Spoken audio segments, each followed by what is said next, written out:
Então eu gostaria de convidá-los a abrirmos um texto bíblico em 2 Timóteo capítulo 3, versículo 16 e 17. E vamos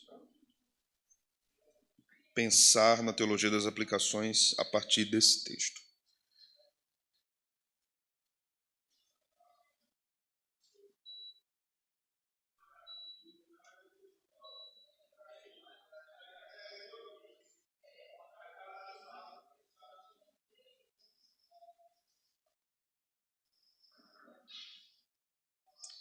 Toda a Escritura é inspirada por Deus e útil para o ensino, para a repreensão, para a correção, para a educação na justiça, a fim de que o homem de Deus seja perfeito e perfeitamente habilitado para toda boa obra. Amém. Vamos orar? Senhor, nós te louvamos pela oportunidade que tu tens nos dado de refletirmos sobre todos esses temas desde ontem. Privilégio para nós podermos aprender a nos defender dos modismos do nosso tempo e também aprendermos a fidelidade ao texto sagrado, aquilo que o Senhor entregou à igreja. Que como pregadores não nos afastemos disso, não nos afastemos do temor ao Senhor ao lidarmos com o texto sagrado. Que o Senhor nos ajude, nos fortaleça, abra o nosso entendimento, que o Senhor nos afaste, por obra do Teu Espírito, do orgulho humano, pecaminoso, que o Senhor nos prepare para servirmos melhor a Tua igreja, com sermões bíblicos, com sermões fiéis, e que estes sejam usados pelo Senhor para abençoar a igreja, para edificá-la, para fortalecê-la, para corrigi-la, para educá-la. É o que nós te oramos no nome de Jesus. Amém. Irmãos, antes de começar, eu quero fazer 3 indicações que eu creio serem importantes para esse tema. A primeira indicação é basicamente o livro que eu vou trabalhar nessa palestra, que é A Arte de Profetizar, de William Perkins. Esse livro é um clássico da literatura homilética puritana. É um livrinho bem pequenininho, que traz princípios hermenêuticos e também princípios importantes a respeito de aplicação no sermão. Como o reverendo Sivaldo falou na sua palestra, sem aplicação não existe sermão. Você pode ter dado uma boa aula, mas você não pregou se você não aplicar. Mas as aplicações também são uma grande fonte de heresia ao falarmos da pregação expositiva. Se você interpreta errado, você chega na interpretação errada do texto, não é? Se você não compreende o texto no que ele está dizendo verdadeiramente, você chegará a uma aplicação absurda e muitas vezes danosa e herética para a igreja. Então esse livro é importante para entendermos isso. Um outro livro mais recente, um livro mais moderno, é o de Dan Doriani, A Verdade na Prática. Esse livro também é importante sobre esse assunto, um livro que também trata de hermenêutica e de aplicação, da teologia e da prática da aplicação. E um terceiro livro é um livro mais recente, publicado agora esse mês, ainda está quente aqui, saindo da gráfica na minha mão, que é Catecismo do Pregador, de Lewis Allen, publicado pela editora Pronobis, né? Esse é um livro muito interessante no formato de catecismo comentado a respeito do ofício do pregador, né? Do trabalho do pregador. Então quero indicar para vocês esses 3 textos que vão ajudar muito a refletir sobre o que nós vamos tratar hoje aqui. Quando falamos a respeito de aplicação, a aplicação deve reverberar naturalmente o que o texto diz. Não há possibilidade de aplicação operar de outra forma de modo fiel. Muitas vezes nós observamos alguns pregadores fazendo algumas aplicações que são emocionantes, mas elas não têm nada a ver com o texto. Absolutamente nada a ver com o texto. Eu já vi um pregador pregando em Romanos 9, falando sobre os vasos de ira, os vasos de misericórdia, e ele fazia uma aplicação sobre o sofrimento da igreja e o consolo do Senhor. Eu fiquei me sentindo uma criatura muito burra naquela ocasião, né? Porque eu não estou conseguindo ver isso no texto. né? Então, como o pastor Aurivan disse ontem, eu disse também, isso não tá eu não vi no texto porque não está no texto. Não está aqui, né? Esse é o único motivo que eu não estou vendo aqui no texto. Então, a aplicação não pode ser fruto de uma grande ideia do pregador. Ela deve ser uma consequência do texto sagrado. Nós vamos observar alguns textos e vamos fazer alguns estudos de casos práticos a respeito do trabalho de um pregador com a aplicação ou as aplicações. Alguns pregadores usam ou distribuem as aplicações de modo muito diverso. Alguns teóricos vão dizer que a própria exposição do texto é aplicativa, que você não precisa se preocupar em dar um clique de aplicação para que os ouvintes consigam entender. Há alguns anos tive uma aula com o Dr. Joseph Piper e ele dizia o seguinte: muitos crentes passam todo o sermão desligados, esperando somente a frase, agora vamos para a aplicação. Então ali eles estalam e dizem, agora é a parte que interessa no sermão. Então o Dr. Piper dizia o seguinte, aconselhando jovens pregadores: distribua as aplicações por todo o sermão. Todo o sermão. É claro que essa é uma questão metodológica que vai variar de pregador para pregador. Há aqueles que fazem a exposição de todo o texto e, ao final, eles vão para as aplicações, usando literalmente esse termo, aplicações, né? Ou como Calvino, o que é que aprendemos com esse texto? Qual é a lição que esse texto nos traz? Então, ali, as coisas práticas começam a ser ditas. Então, a depender de como cada pregador trabalha, o que importa é que haja aplicação do texto, mas a aplicação vai fluir do próprio texto. John Frame escreveu um livro chamado A Doutrina da Palavra de Deus. Ele é um importante teólogo sistemático e a posição dele é contrária ao uso metodológico da aplicação no sermão. Ele crê que isso já acontece na exposição.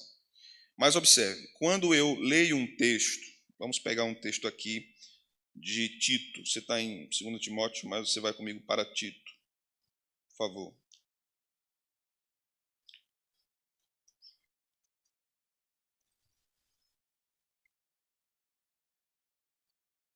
Veja comigo o capítulo 2.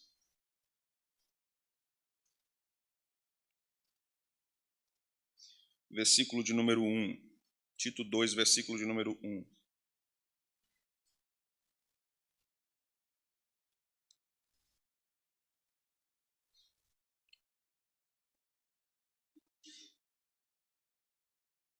Acho que congelou aqui. Vamos lá, veja o que o texto diz. Tu, porém, fala o que convém à sã doutrina. Por que Paulo disse isso? Qual seria a aplicação imediata deste versículo? O que é que vocês acham? Primeiro, no capítulo 1, Paulo está falando dos presbíteros e da importância dos presbíteros para a liderança da igreja. Do versículo 5 em diante, ele vai falar sobre as qualificações desses ministros de Deus, certo? A partir do versículo 10 do capítulo 1, ele vai falar sobre os falsos mestres. E nisso ele vai falar das características dos falsos mestres. Então, no versículo 16 do capítulo 1, Paulo vai dizer: no tocante a Deus, professam conhecê-lo, entretanto o negam por suas obras. É por isso que são abomináveis, desobedientes e reprovados para toda boa obra. Esse é o contexto anterior do versículo 1 do capítulo 2. Então Paulo continua: tu, porém, Tito, fala o que convém à sã doutrina. Perceba que há um contraste entre o versículo 1 e o versículo 16, mas há um complemento ao versículo 1, do versículo 2 ao versículo de número 10. Então, em contraste ao verso 16, nós temos um ensino de Paulo aqui, que o ministro não deve professar conhecer a Deus apenas e negá-lo por suas obras, certo? O ministro deve falar o que convém à sã doutrina e a sua vida está relacionada ao seu ensino, está apegada ao seu ensino. O ministro deve ser cativo do ensino que sai de sua boca. Mas a partir do verso 2 nós lemos: Quanto aos homens idosos, que sejam temperantes, respeitáveis, sensatos, sadios na fé, no amor, na constância. Quanto às mulheres idosas, semelhantemente, que sejam sérias em todo o seu proceder, não caluniadoras, não escravizadas a muito vinho, sejam mestras do bem, a fim de instruírem as jovens recém-casadas, a amarem ao marido, a seus filhos, a serem sensatas, honestas, boas donas de casa, bondosas, sujeitas ao marido, para que a palavra de Deus não seja difamada. Quanto aos moços, de igual modo, exorta-os para que em todas as coisas sejam criteriosos. Ok, nós paramos aqui no verso de número 6. Aí chegamos num ponto que o pastor Sivaldo falou anteriormente, que quando Paulo interrompe o que ele está dizendo e ele entra em outra coisa.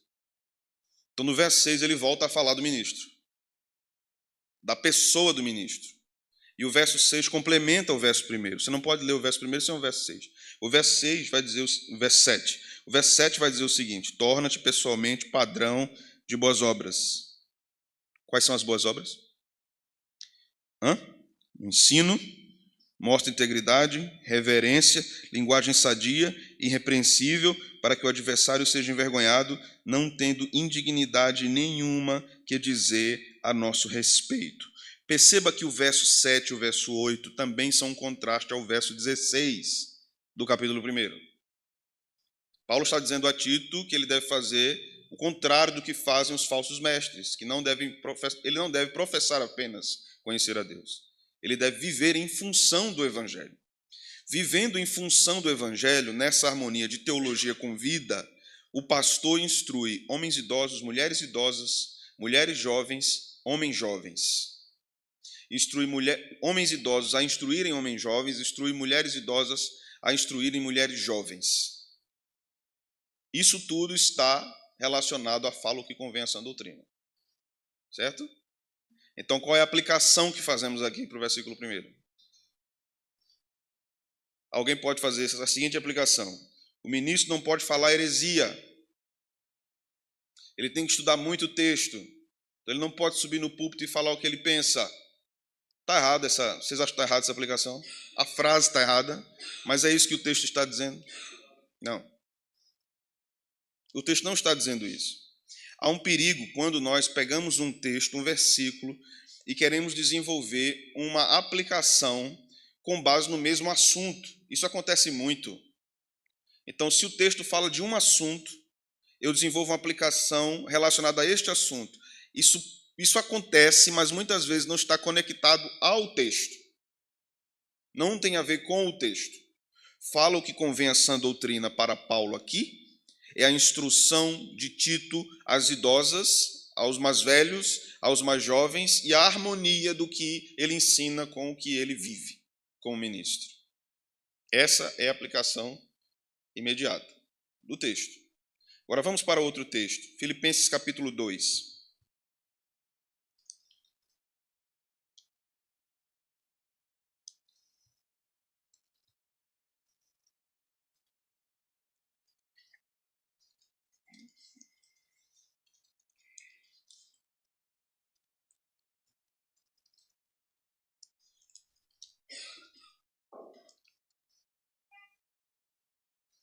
Filipenses capítulo 2. Nós vamos ler o verso 6 até o versículo de número 10. Texto muito conhecido de todos nós. Veja só. Pois ele, subsistindo em forma de Deus, não julgou como usurpação o ser igual a Deus. Está falando de quem? Cristo, né? Antes a si mesmo se esvaziou, assumindo a forma de servo, tornando-se semelhante à semelhança de homens, reconhecido em figura humana, e a si mesmo se humilhou, tornando-se obediente até a morte, morte de cruz, pelo que também Deus o exaltou soberanamente, lhe deu um nome que está acima de todo nome, para que ao nome de Jesus se dobre todo o joelho, nos céus, na terra, debaixo da terra, e toda língua confesse que Jesus Cristo é o Senhor, para a glória de Deus Pai. Então, que tipo de aplicação nós poderíamos fazer nesse texto? Numa perspectiva sistemática, quando o leitor ou o pregador olha para o texto de modo sistemático, ele vai dizer: isso aqui é uma pérola sobre a doutrina da humilhação do Redentor. Então, eu preciso fazer aplicações cristológicas. de que esse texto está tratando sobre a humilhação de Cristo e a sua exaltação, a sua glorificação. Mas em que lugar no texto do capítulo 2 essa parte está posicionada? Por que Paulo menciona a humilhação e a exaltação de Cristo? Exatamente aqui. Qual era o problema da igreja de Filipos? A igreja de Filipos tinha um problema muito grande de orgulho, irmãos, de soberba. Esta igreja enfrentava uma grande dificuldade ali. Então, no começo do capítulo 2, nós lemos o seguinte: se há, pois, alguma exortação em Cristo, alguma consolação de amor, alguma comunhão do Espírito, se há entranhados afetos e misericórdias, completai a minha alegria de modo que penseis a mesma coisa, tenhais o mesmo amor, sejais unidos de alma, tendo o mesmo sentimento, nada façais por partidarismo ou vanglória, mas por humildade, considerando cada um superior a si mesmo. Não tenha cada um em vista o que é propriamente seu, senão também cada qual o que é dos outros. Então, tende em vós o mesmo sentimento que houve em Cristo Jesus. Então, qual é a aplicação que eu posso fazer do verso 5 ao verso 10? Será que seria mais ou menos assim? Assim como Cristo foi humilhado e foi exaltado, você será. Porque Jesus foi humilhado e ele foi exaltado. Deus vai exaltar você diante de todas as tribulações que você encontra na sua vida. O crente atribulado chora na hora que escuta um negócio desse. É bonito, mas nem tudo que é bonito é bíblico. Pode ser bonito e não ser bíblico, não é? É um gato com lebre. Sabe o que é gato com lebre, né? Nem tudo que é bonito é bíblico.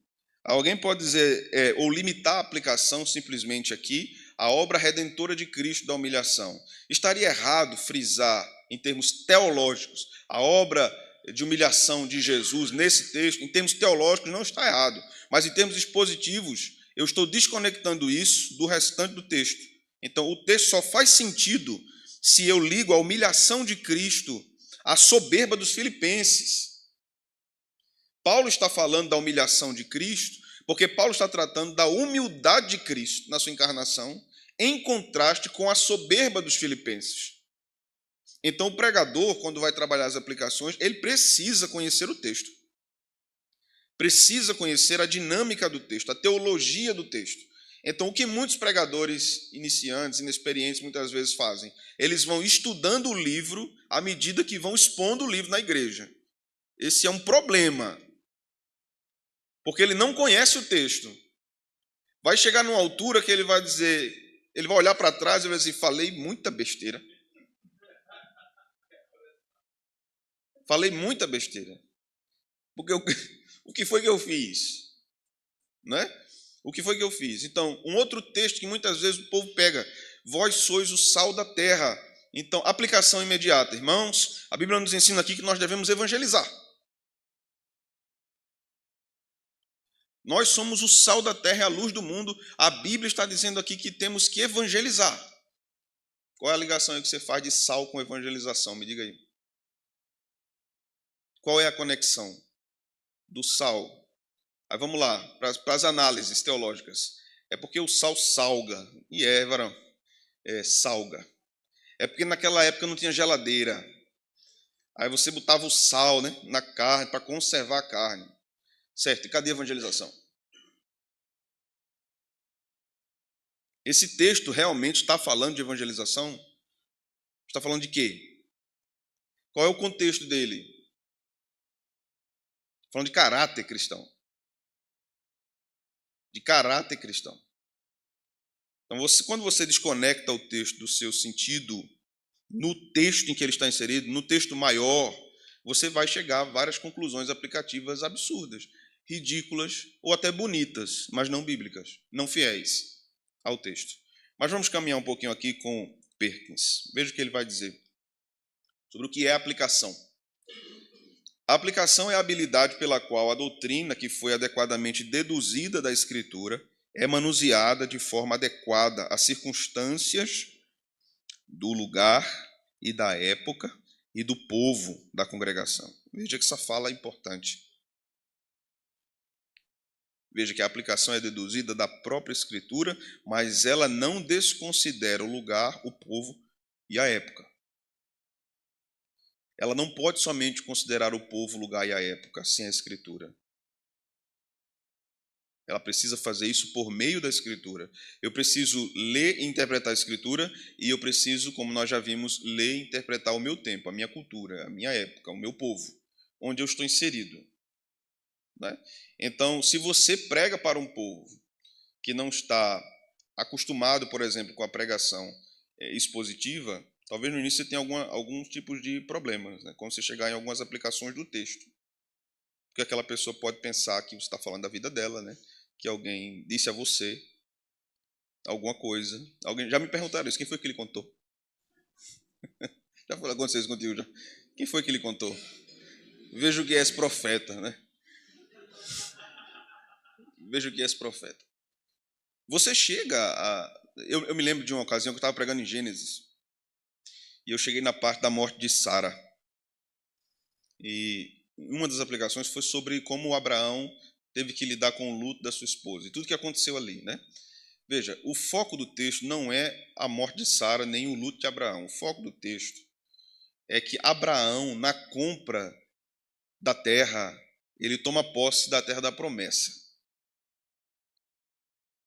Há um foco diferente do que nós observamos ali, embora haja luto. Mas ali é uma questão interessante. No meio de toda aquela agonia de Abraão, ele perder a sua esposa, Deus cumpriu a sua promessa, que era algo relacionado a atos salvadores de Deus, a terra. A terra.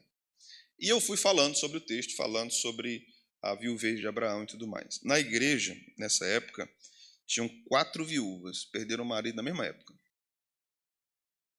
Na mesma época. A Bíblia diz naquela parte que Abraão lamentou e chorou a morte de Sara e foi resolver o funeral. Ele lamenta, ele chora e vai resolver o funeral. Então ele continuou a vida, né? Ele continuou a vida. No final do sermão, as 4 viúvas levantaram do templo e saíram ao mesmo tempo. E eu vi. O engraçado da história é que eu ia pregar esse sermão de manhã. Aconteceu alguma coisa e eu estava preocupado com as viúvas. E o sermão. Eu disse, Senhor, não me deixe ser infiel, mas permita que eu seja pastoral nas minhas palavras, nas minhas aplicações.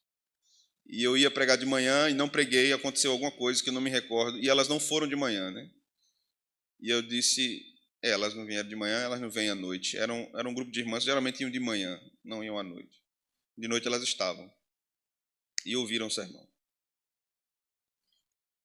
Se eu não fosse crente, se eu não fosse reformado, eu dizia, eu estou azarado demais, porque essas irmãs vieram bem no dia que eu ia falar isso. Elas foram embora e quando eu cheguei em casa, elas me mandaram mensagem, todas as 4 me mandaram mensagem, falando de como a mensagem bíblica de consolação estava no fato da apropriação da terra, não do luto. A mensagem de consolação para o coração delas foi que Deus cumpriu sua promessa no seu plano redentor, seu plano muito maior do que a vida particular de Abraão. Às vezes nós vamos pregar na narrativa, a gente fica buscando particularidades. O camarada vai pregar nas narrativas de José, aí vai ver que José omitiu sua identidade aos irmãos, o camarada entra em crise. Mas José não era o herói? Como é que ele não diz a verdade? Como é que ele manda colocar o copo lá no saco do rapaz? Como é que ele faz um negócio desse? Como é que ele acusa os irmãos de terem roubado? Aí você vai se pegando a detalhes morais da narrativa e você esquece o que é que Deus está comunicando ali, na história de José. O que é que Deus está comunicando na história de José? Que a providência está guiando o seu povo, está preservando o seu povo. A história de José é anteposta ao grande êxodo, que é o grande ato de salvação no Antigo Testamento. Quando Deus tira o seu povo do Egito. Então Deus preserva o seu povo. No êxodo, Deus preserva o seu povo novamente, arrancando o seu povo do Egito. Então, corremos o risco de observarmos algumas particularidades e não observarmos de fato o que o texto está dizendo. Na parábola do juiz iníquo, por exemplo, nós temos uma perseverança ali de uma personagem para que o juiz atenda a sua petição. Vocês lembram desse texto? Vocês se lembram que Há uma perseverança ali por parte da personagem. Vocês se lembram que o juiz não julga favoravelmente inicialmente a causa da personagem? Sim. Quem é o juiz? Vocês sabem quem é o juiz?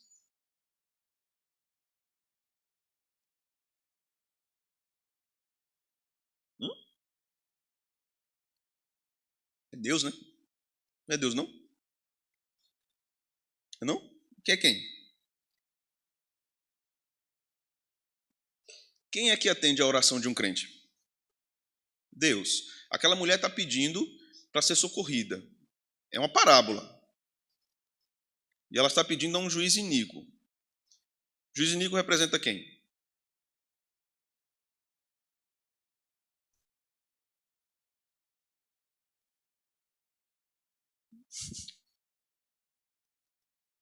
O que a parábola ilustra? Não é uma realidade espiritual? Será que não existe um contraste ali entre o juiz iníquo e o Deus Santo? Mas Deus é iníquo? Não. Então o juiz iníquo não pode retratar absolutamente Deus. Aquele é um aspecto da parábola, não é uma realidade espiritual acerca de Deus. Então é preciso que você olhe o sentido último do texto. Se você vai se pegando a particularidades, você pode se embaraçar tudo e não entender nada ali. Você pode começar a acreditar que 666 é um código de barra que vão colocar na sua mão, ou que é um chip de cartão de crédito. Ou que tem 666 na embalagem da Coca-Cola de 2 litros. Essas coisas assim doidas, né?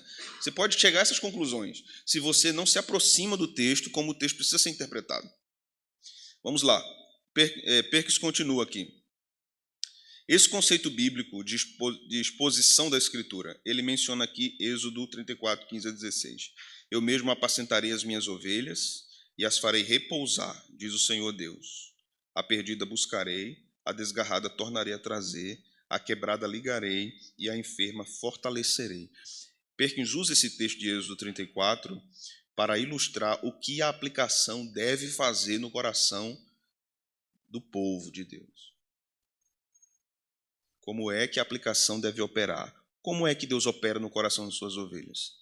Ele guia suas ovelhas ao repouso, ele busca a perdida, a desgarrada ele traz de volta, a quebrada ele liga, a enferma ele fortalece. A aplicação deve alcançar isso no coração do povo. No texto que nós lemos em 2 Timóteo 3, volte lá comigo, por favor. 3, 16 e 17.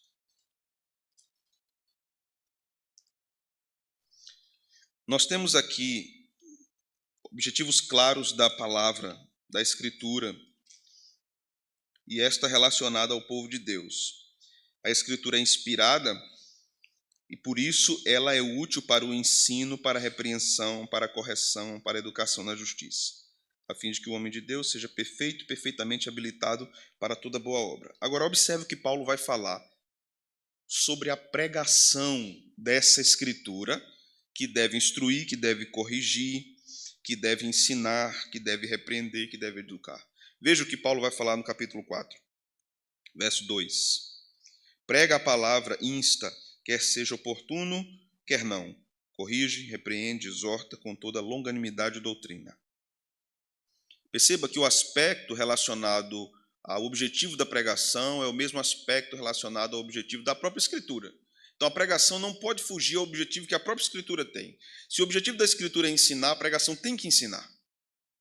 Se o objetivo da Escritura é corrigir, a pregação tem que corrigir. Se é reprovar, a pregação tem que reprovar. Se é educar, a pregação tem que educar. Então, daí, não dá para entender como é que muitos pregadores dizem assim, a pregação do Evangelho não pode se embaraçar, por exemplo, com aspectos políticos. Como não? Como não pode? Se a Escritura fala de absolutamente tudo. E quando chegar falando de política, eu faço o quê? Eu vou falar de sofrimento, é? Quando eu chegar em Romanos 13, o que é que eu faço? Agora, claro, o sermão ele não pode ser uma carapuça. Eu não posso usar o texto para falar o que eu quero.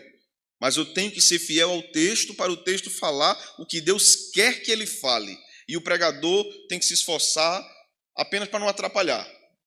O bom pregador é igual aquele jumentinho que levou Jesus nas costas. Todo bom pregador é um jumento. Amém, irmãos?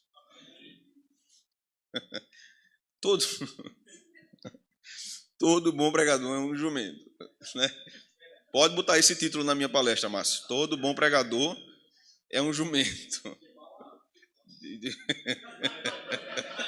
Balaão. O Perkins continua dizendo aqui, algo interessante agora sobre lei e evangelho. É claro que quando nós falamos de teologia da aplicação, nós temos muitas outras coisas que foram discutidas depois desse período do século XVI e XVII, né, com os puritanos. Mas é importante nós observarmos aqui a sabedoria do pensamento puritano no que concerne à aplicação do sermão.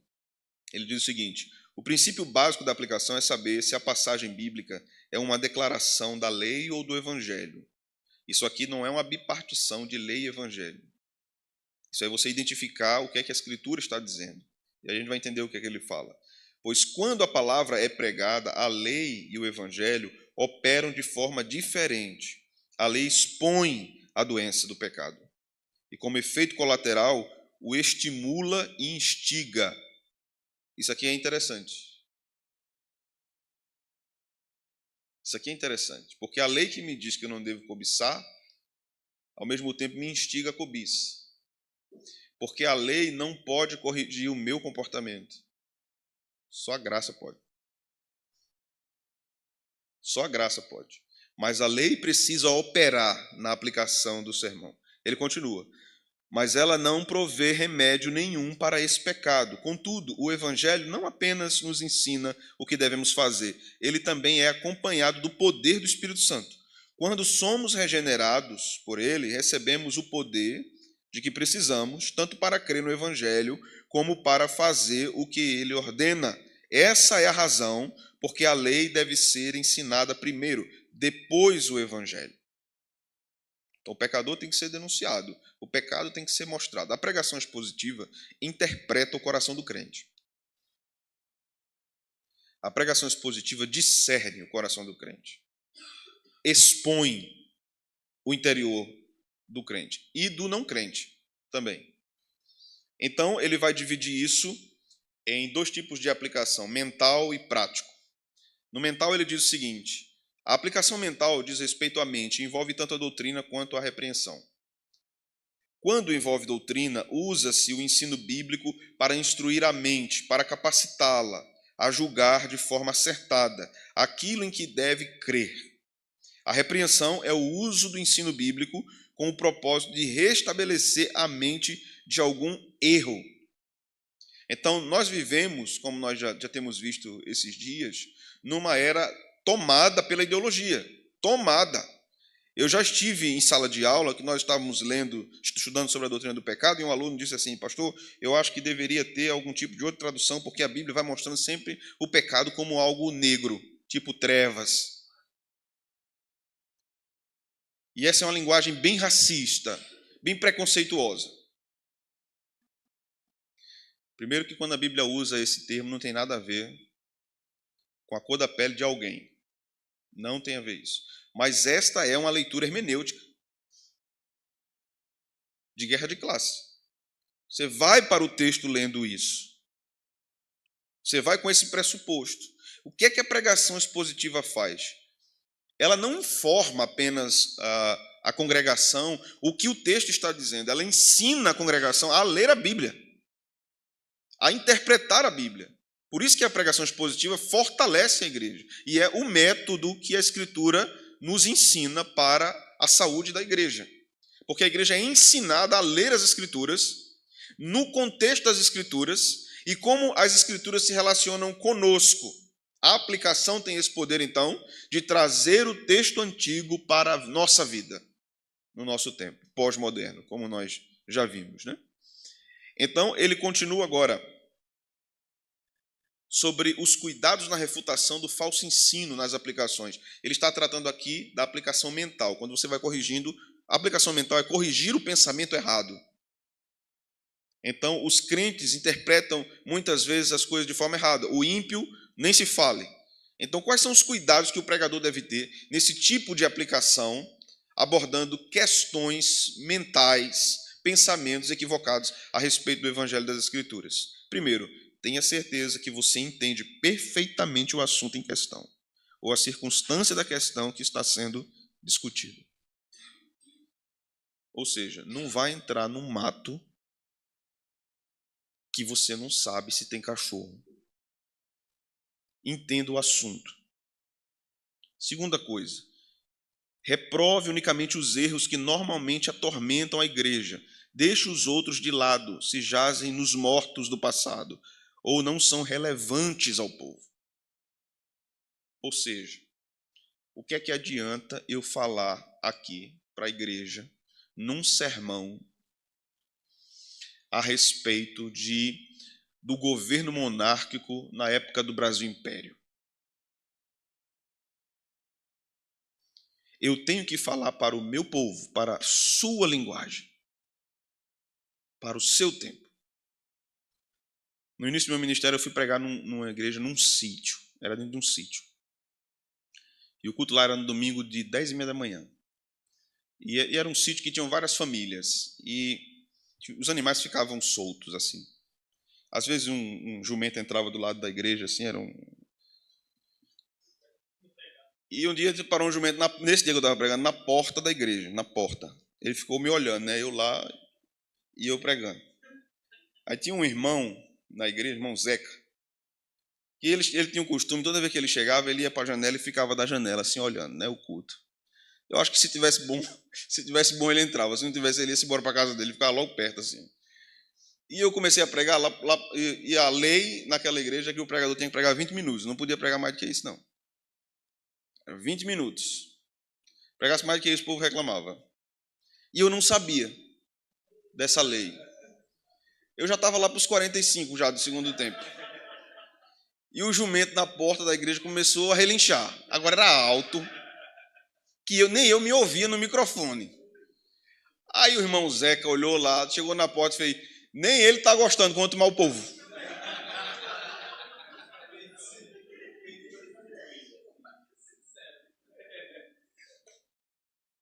Eu disse: é hora de parar. Porque o povo... Você tem que entender para quem você fala, né? Depois eu entendi por que eles tinham aquela dificuldade. Porque até 9 horas da manhã, mais ou menos, eles estavam trabalhando na lavoura. Então eles já chegavam para o culto muito cansados. E eles não aguentavam passar muito tempo ouvindo, senão iam dormir. Então tinha um porquê aí, né, da coisa. Mas eu não sabia essa cultura, né? Terceira coisa que Perkins diz: se o erro não diz respeito ao fundamento do evangelho, a refutação deve ser feita não apenas de forma verdadeiramente cristã, mas também de forma amigável. Aqui deveremos discordar de modo gentil e fraternal. Então, se não compromete o evangelho no seu centro, o que é que Perkins vai dizer? Não gaste muito esforço, não gaste muita força com isso. Seja gentil e seja fraternal também nas suas repreensões. Em termos práticos, o que é que ele vai dizer? Falamos no sentido do ensino, no sentido da mente, no sentido do pensamento, mas na questão prática. A aplicação prática envolve o estilo de vida e ao comportamento, e envolve instrução e correção. A instrução é a aplicação da doutrina no contexto da família, da vida pública, da igreja. Ela inclui tanto encorajamento como a exortação. Então, a aplicação precisa repreender também, mas ela não é só repreensão. Se você só repreende, você esquece de um outro aspecto da profecia. A profecia reprova, mas ela edifica e consola. Então, as aplicações precisam ter um teor consolador e de graça. Se você diz apenas ao pecador que ele é desgraçado, miserável, e que ele está indo para o inferno, e você para aí, você foi judeu. Você foi judeu. Você precisa mostrar a graça de Deus. Qual é o caminho, qual é a porta para que eu saia desse aspecto da minha vida, que eu saia dessa situação da minha vida? Você precisa alcançar o evangelho. É aí que Timothy Keller fala de sermões positivos que alcançam o coração. Ele não está falando aí nada sentimental. Ele está falando da apresentação da realidade do pecador e da realidade da graça, e o que a graça faz pelo pecador, seja ele redimido, esse pecador redimido, ou esse pecador não redimido. Porque pecadores redimidos também têm uma série de ídolos que precisam ser demolidos. Não é? A arca está no mesmo lugar da estátua de Dagon, muitas vezes. E Deus vai e derruba a estátua de Dagon. E aí o que é que o filisteu faz? Vai lá e levanta, né? A estátua de Dagon. E Deus derruba de novo a estátua de Dagon. E despedaça mais, né? Então a pregação expositiva vai fazendo isso. Ela vai destruindo os nossos ídolos. Destruindo. Então, eu tenho dito isso aqui na igreja e vou dizer a vocês. Essa ideia de que você quer ir para a igreja para sair leve, não vai acontecer isso na maioria das vezes quando você está escutando pregação expositiva. Você não vai sair flutuando, pisando nas nuvens com as asinhas de anjo abanando. Não vai acontecer isso. Você não vai sair com aquele refrigério na mente, parece que derramaram assim, uma garrafinha de água gelada dentro de você. Você vai sair pesado. Você não vai conseguir levantar do banco. Você vai sair, parece que levou uma pisa de chicote de boi no espinhaço. Misericórdia. E agora? Como é que eu vou para casa? Um irmão um dia disse isso a mim no final do sermão. Ela disse, pastor, e como é que eu ando agora até o meu carro? Como é que eu faço para chegar lá? Porque eu me arriava tanto no banco assim, tanta lapada que eu estava levando, que agora eu estou psicólogo. O sermão expositivo ele faz isso, ele vai denunciando você. Então ele vai desnudando, não há nada oculto que não venha a ser revelado. Mas o pregador, ele precisa ter consciência de toda a gama de responsabilidades que ele tem nas aplicações. Né? Eu sei que há uma tendência no meio evangélico, uma tendência bem legalista, que gosta daquelas aplicações que são apenas repreensão. Há alguns pregadores aí midiáticos que trabalham sempre em torno disso, né? Esse aspecto sensacionalista, ele atrai muitas pessoas, atrai muito público. Mas a aplicação precisa também consolar. Ela repreende severamente, mas ela também consola. Ela repreende, mas nem sempre severamente. Quando eu estava no seminário, um pastor, que foi meu professor de teologia pastoral, me dizia o seguinte: olha só, Thomas, há remédio que cura e há remédio que mata. Então você precisa ter a dose certa para o que a igreja ou o crente está precisando, senão você mata. Se a dose é 5 ml, você não tem que dar 50. Então, a dosagem da repreensão no sermão também deve seguir essa lógica. A dosagem da consolação também deve seguir essa lógica. Na consolação, do sermão expositivo reformado, você não vai ouvir o pregador dizendo: você é o espelho que reflete a imagem do Senhor. Você é o ouro puro de Ofir. Você é precioso. Vire para o seu irmão e diga: você é precioso, você é preciosa. Você é o centro da expectativa de Deus. Você não vai observar isso, né? Não é sermão reformado. Ele continua: a correção é a aplicação da doutrina de maneira que transforme vidas que se caracterizam pela impiedade e a injustiça. Isso inclui a repreensão. Essa repreensão precisa ser feita primeiro de maneira geral, sem referência a circunstâncias específicas. Primeiro, de maneira geral, sem referência a circunstâncias específicas. Ele vai ilustrar isso aqui com 2 Samuel 12, quando Natã primeiro notifica Davi por seu pecado, por uma parábola genérica. Lembram da parábola? Da ovelha? E depois o profeta especifica. Então, o puritano usa esse texto para ilustrar o seguinte: a repreensão à igreja deve ser gradativa. Se o pecado da igreja aumenta, a repreensão vai ficando mais objetiva. Então você vai seguindo gradativamente, inclusive nas aplicações, para você não perder a medida. Você pode falar o que é certo, mas não do jeito certo. Não da forma certa para a igreja. Veja que ele não está trabalhando aqui apenas com uma questão homilética. Ele está trabalhando aqui as aplicações com um pensamento tomado pela teologia pastoral. Como um pastor pastoreia a igreja por meio do sermão nas aplicações.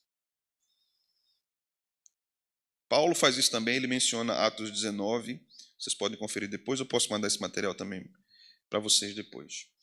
Continua Perkins. Sempre que possível, o ministro deve incluir-se nas repreensões. Desta forma, sua pregação, seu ensino e aconselhamento serão expressos num espírito brando e gentil. Perceba que ele está preocupado com isso, de que o pastor não seja alguém isolado, distante do seu povo, mas ele é um membro da igreja de Deus.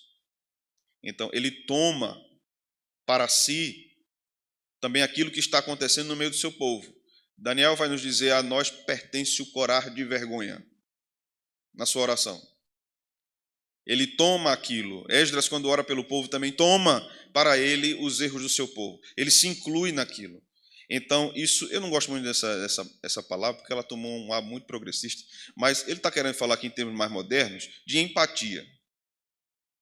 O pregador está no meio do povo, está com o povo. Ele não é alguém que está na torre de marfim. Então ele diz: se inclua nisso, você é pecador também. Até para que você se preserve humilde. Não com aparência, mas verdadeiramente humilde. Continua ele: estas diferentes formas de aplicação podem ser empregadas com respeito a qualquer veredito das Escrituras. Então ele dá uma fórmula geral do uso das aplicações. Então ele continua: qual é o objetivo da aplicação no sermão expositivo? Aqui ele menciona dois textos. Primeiro, Colossenses 1, 28 e 29, que é um texto muito usado na teologia do aconselhamento bíblico, mas também que está intimamente ligado ao trabalho de pregação expositiva e da aplicação. Observe: a quem anunciamos, admoestando a todo homem e ensinando a todo homem em toda a sabedoria, para que apresentemos todo homem perfeito em Jesus Cristo. E para isso também trabalho combatendo segundo sua eficácia, que opera poderosamente em mim. Então, qual é o trabalho ou o objetivo da aplicação? Amadurecer Jesus Cristo no coração do crente.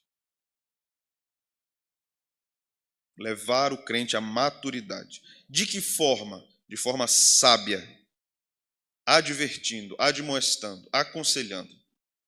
A aplicação é aquela parte do sermão em que o pregador aconselha, exorta, corrige o crente. O outro texto está em 1 Coríntios 14, 3. Mas o que profetiza fala aos homens, edificando, exortando, consolando. A aplicação deve fazer isso. Deve edificar, deve exortar e deve consolar. Não só consolo, não só repreensão, não só encorajamento, mas tudo isso deve estar no sermão. E todos os textos da Escritura vão nos mostrar isso. Abra sua Bíblia comigo em Jeremias 18.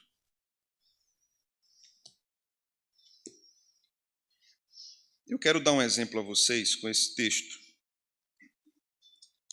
Eu vou confessar a vocês que quando eu sou chamado para pregar num lugar, que o povo vem me dar tema para sermão, eu fico bem encabulado. Um professor meu dizia: eu sei lá se esse povo orou para escolher esse tema. Eu fui convidado para pregar, me deram esse tema aqui, do capítulo 18 de Jeremias. O tema da conferência era vaso na mão do oleiro.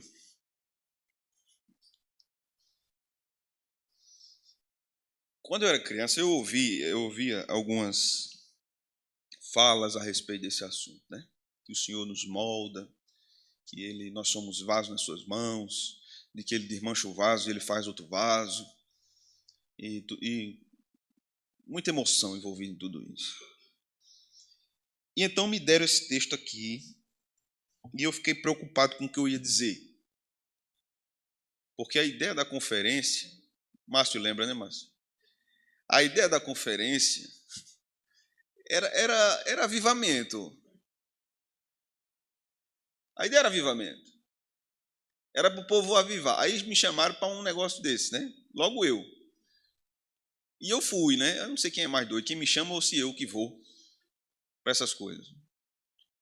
Vamos ler o texto, irmãos. Verso 1. A palavra do Senhor que veio a Jeremias dizendo: dispõe-te e desce à casa do oleiro, e lá ouvirás as minhas palavras. Desci à casa do oleiro, e eis que ele estava entregue às suas obras sobre as rodas. Como o vaso que o oleiro fazia de barro se lhe estragou na mão, tornou a fazer dele outro vaso, segundo bem lhe pareceu. Então veio a minha palavra do Senhor: não poderei eu fazer de vós como fez este oleiro, ó casa de Israel. O oleiro representa quem? Deus, né? E o vaso representa quem? Israel, não é? Está aqui na primeira parte do verso 6. O texto continua: eis que, como barro na mão do oleiro, assim sois vós na minha mão, ó casa de Israel. No momento em que eu falar acerca de uma nação ou de um reino, para o arrancar, derribar e destruir, se tal nação se converter da maldade contra a qual eu falei, também eu me arrependerei do mal que pensava fazer. E no momento em que eu falar acerca de uma nação ou de um reino para o edificar e plantar, se ele fizer o que é mal perante mim e não der ouvidos à minha voz, então me arrependerei do bem que houvera dito lhe faria. Ora, pois, fala agora aos homens de Judá e aos moradores de Jerusalém, dizendo: assim diz o Senhor, eis que eu estou forjando mal e formo um plano contra vós outros. Convertei-vos, pois, agora, cada um, do seu mau proceder, e emendai os vossos caminhos e as vossas ações. Mas eles dizem: não há esperança, porque andaremos consoante os nossos projetos, e cada um fará segundo a dureza do seu coração maligno. Portanto, assim diz o Senhor: perguntai agora entre os gentios sobre quem ouviu tal coisa. Coisa sobremaneira horrenda cometeu a virgem de Israel. Acaso a neve deixará o Líbano, a rocha que se ergue na planície, ou faltarão as águas que vêm de longe, frias e correntes? Contudo, todos do meu povo se têm esquecido de mim, queimando incenso aos ídolos, que os fizeram tropeçar nos seus caminhos e nas veredas antigas, para que andassem por veredas não aterradas, para fazerem da sua terra um espanto e objeto de perpétuo assobio. Todo aquele que passar por ela se espantará e meneará a cabeça. Com o vento oriental os espalharei diante do inimigo, mostrar-lhes-ei as costas e não o rosto, no dia da sua calamidade. Esse texto fala de quê? De idolatria. De juízo de Deus sobre a idolatria. Os evangélicos usam esse texto aqui, o vaso na mão do oleiro, não tem nem noção. Deus está dizendo aqui: eu vou destruir o povo. Eu vou acabar com tudo. Eu já ouvi em cultos mais animados, o povo até usando isso aqui, ó: Deus vai mandar um vento oriental na tua vida. Recebe? E o povo: eu recebo. O vento oriental é destrutivo, irmãos. Veja o que Deus está dizendo aqui. O vento oriental, eu digo para você hoje, Deus vai mandar um vento oriental na sua vida. Você toma posse dessa vitória? Então, observe que não basta ter boa intenção. Você tem que estudar o texto. Qual é a aplicação para esse texto? Não é que Deus está te modelando, abençoado. Deus está moldando tua vida, está transformando você num vaso mais bonito, de honra. Tu é um vaso de honra. Não é isso aqui, não. O vaso aqui está sendo destruído. O vaso é o povo de Israel, destruído por causa da sua idolatria. E o povo não quer se arrepender e persevera na sua impenitência. Esse é o texto. Então, qual é a aplicação aqui? Arrependa-se. Abandone seus ídolos. Porque senão o Senhor virá com vara, com disciplina. Aí você vai ver o que é vento oriental. Um ano desse eu fui pregar em São Bento da Paraíba. Eu nunca vi um lugar mais quente na minha vida, não. Eu nunca fui em Picos, né? Então São Bento para mim é quente. Disseram assim: pastor, sente aqui no como é que chama? Não terraço não, eles dão outro nome lá. A varanda. Senta aqui na varanda, povo ruim, viu? Povo crente.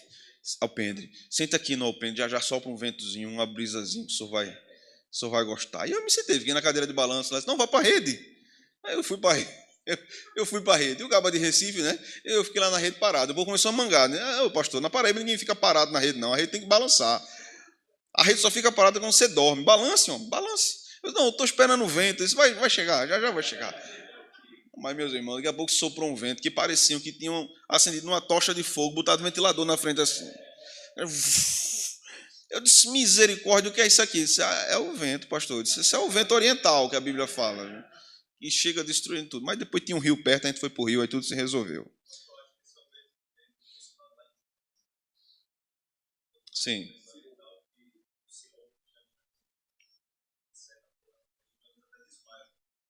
Pois é, recebam aí o vento oriental na vida de vocês.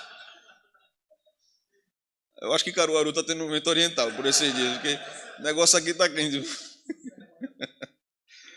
As aplicações são provenientes do texto e não da mente do pregador, certo? Por mais criativo que o pregador seja. Primeiro, é o próprio texto que determina as aplicações e não a fértil imaginação do pregador. Daí a importância do trabalho sério com a interpretação do texto. E repito o que eu disse no começo, trabalho sério não é olhar o comentário teológico, o comentário do autor. Né? O comentário, nesse processo de interpretação, só é para você ver assim, deixa eu ver se eu estou sendo herege ou não na minha caminhada. Eu sei que há comentários homiléticos que ele já vem pronto, né? Antes da inteligência artificial, aquilo ali era copiar e colar. Mas é preciso investigar o texto para saber o que o texto está dizendo. Vamos aprender mais alguma coisa. Segunda Epístola de João. Os que estavam aqui na igreja no dia que eu preguei vão se lembrar disso, né? Segunda Epístola de João.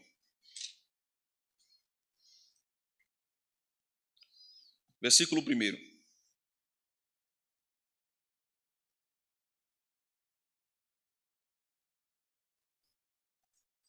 O presbítero, a senhora eleita e aos seus filhos, a quem eu amo na verdade, e não somente eu, mas também a todos os que conhecem a verdade.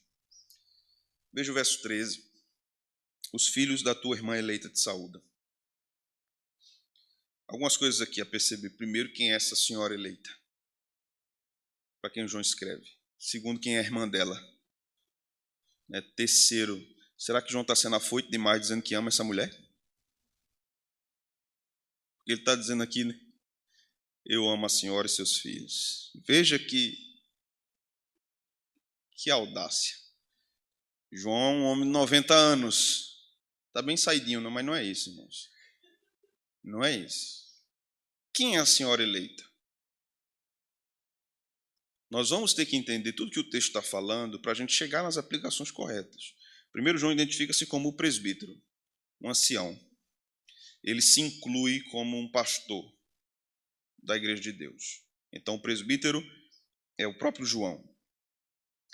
Aqui no versículo de número 2, nós lemos: por causa da verdade que permanece em vós, e conosco estará para sempre, a graça, a misericórdia e a paz, da parte de Deus e Pai, e de Jesus Cristo, o Filho do Pai, serão conosco em verdade e amor. Essa palavra verdade e amor são importantes aqui para a epístola, porque as duas divisões seguintes da epístola estão baseadas nisso, no amor e na verdade, certo? Do verso 4 ao verso de número 6, nós temos João trabalhando o aspecto do amor. Do verso 7 ao verso 11, o aspecto da verdade, com respeito à pessoa, à doutrina de Cristo. Então, no verso 4, nós lemos: fiquei sobremodo alegre em ter encontrado dentre os teus filhos os que andam na verdade, de acordo com o mandamento que recebemos da parte do Pai. E agora, Senhora, peço-te, não como se escrevesse mandamento novo, senão que tivemos desde o princípio, que nos amemos uns aos outros. João une aqui, de modo importante, a verdade e o amor. A verdade como mandamento para o amor, e a obediência à verdade como resultado do amor. João está falando aqui do amor fraternal. João está trabalhando o conceito de comunhão da igreja, a partir da verdade. Que verdade?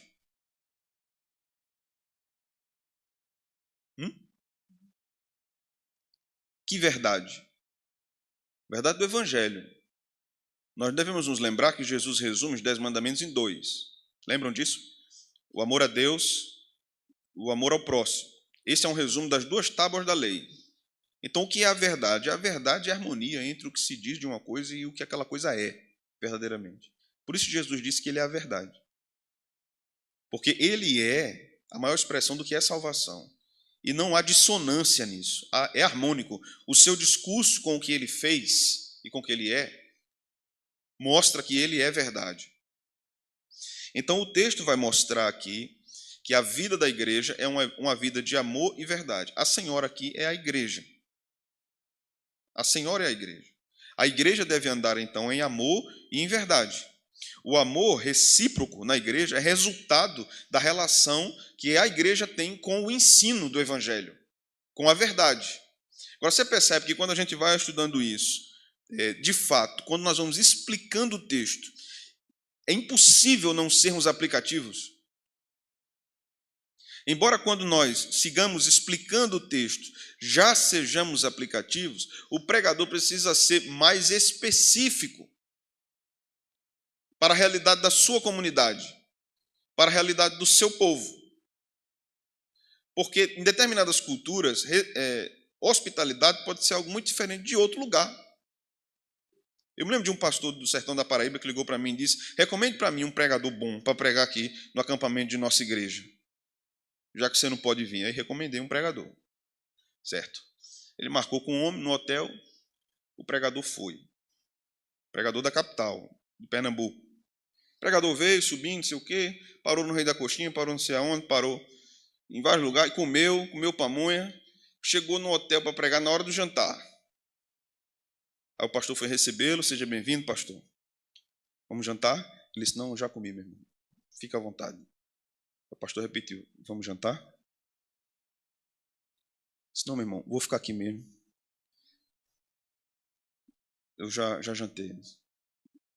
Vamos jantar. Você dizer para um sertanejo paraibano que você não vai comer com ele, que você não vai comer. O pastor não foi, não. Sentou lá no saguão do hotel, cruzou as pernas. Daqui a pouco ele disse que o culto começou, ninguém chamou ele. Ninguém chamou ele. E o culto lá rolando. Aí ele olhou assim e disse: eu acho que o culto começou. Eu vou para lá. Quando chegou lá, sentou do lado do pastor. O pastor olhou assim para ele assim. Sei que não vinha. Terminou o culto, o pastor disse: vamos tomar um cafezinho, reverendo? Disse: não, meu irmão, porque eu já vou. Você vai embora agora, você não vai dormir, não? Não vou, não, já vou. Mas a gente reservou um quarto aqui para o senhor. Você vai ficar, né? A gente toma café amanhã. Não, meu irmão, eu já vou embora. Não vá. Vá-se embora. Depois sofre um acidente na estrada aí, o cabo avisou. Você precisa entender o contexto das pessoas. É ofensivo. Se você não entende isso, você ofende sem saber que está ofendendo. Porque para um recifense dizer assim: não quero não comer não, isso é muito simples. Mas para alguém do interior, isso é terrível. Eu me lembro que eu fui visitar uma crente, ela botou uma mesa do tamanho do mundo, com inhame, com queijo, com banana comprida, com um bocado de coisa lá. Aí eu peguei a menor rodela de inhame e a metade da fatia do queijo coalho e botei no meu prato. Ela disse: o senhor quer suco? Eu disse: não, está tudo bem. O senhor quer café? Eu digo: eu vou botar. Aí botei 2 dedos de café. Ela falou: bota mais. Eu disse: não, eu só quero isso mesmo. O senhor quer leite? Não, quero não, irmão. Mas é da vaca. A gente mandei comprar na mercearia de São Antônio. Eu disse: não, eu não gosto não de leite não. O senhor não gosta de leite não? Eu disse: não gosto não. Aí ela veio com uma bacia de coalhada. Eu não gosto de coalhada. Eu não gosto de coalhada, mano. Tá, botou eu já tinha comido o inhame. Ela falou: só vai comer só essa rodinha de inhame aí? Oxe, só come isso aí, é? Agora, se fosse hambúrguer, eu só comia, né? Eu fiz tudinho isso, não.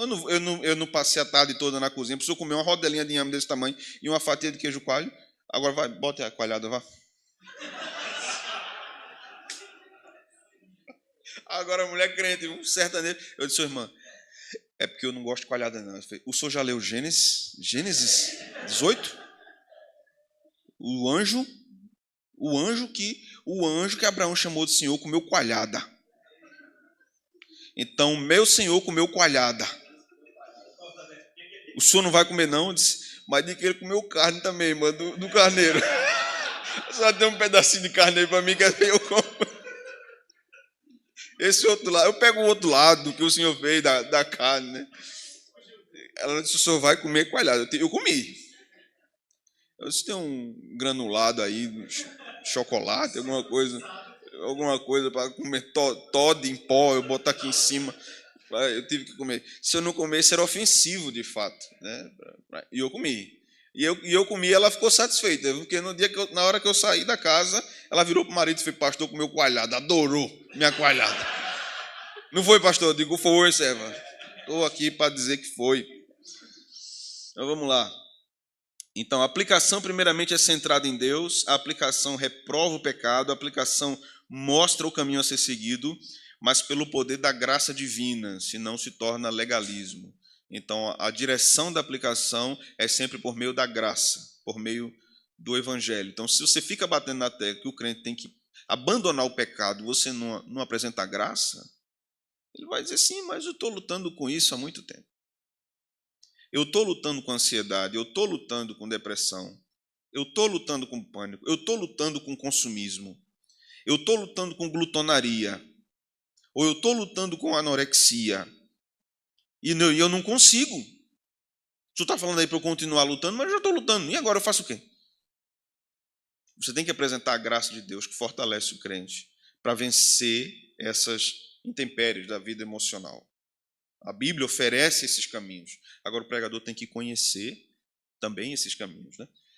Então devemos ter cuidado, por fim, para que nossas aplicações não sejam legalistas ou libertinas, mas centradas no Evangelho. O peso da lei deve estar presente, mas a doçura da graça também. Certo?